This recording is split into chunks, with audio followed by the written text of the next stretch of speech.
workout you've seen today was something light, and that's because of my rehab situation, so I have to build up slowly. It's a slow process to get into a lot tougher workouts.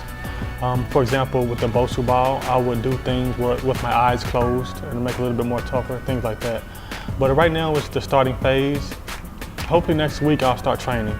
You know, in November, December, and January, that's the building phase. So I add a little bit of pull in there once a week. I do hills as well as long grass runs.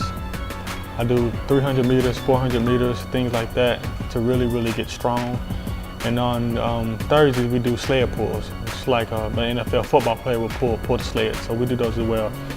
And then from February, March, that's when I start bringing it down a little bit. I start doing some 250s, still some 300s, 150s and things like that.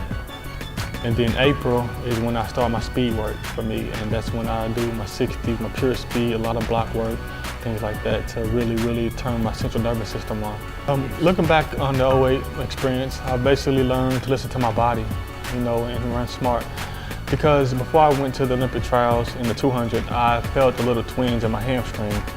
And it didn't feel good, but I kind of was like, oh, I can toughen it out, maybe finish the race. And I told my coach, I said, well, I'm gonna go out there, and if I feel anything, I'm gonna stop. But basically it was too late. As soon as I felt something, my hamstring pulled, you know, so I've learned to be a lot smarter and to listen to my body a lot better. My goals for this year, I wanna run the 100 and 200 at the Olympic trials. I also wouldn't mind running a 4x4, 4x1 relay, because this is the big year. So if you're gonna do it, you might as well do it big, you know. So those are my goals. I wanna stay healthy and be fit enough to be able to take the pounding and get ready for the Olympic trials.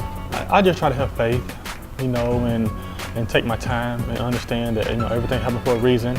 And I really have to stay mentally strong to know that, you know, I can accomplish these things, because it's not a team sport. You know, yeah, when you run a relay, it's a team, but it's such an individual sport.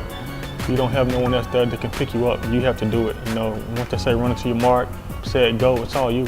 You know, your coach can't run for you, you know, so that's why it's tough. That's what it is, that's it. I want to be the best.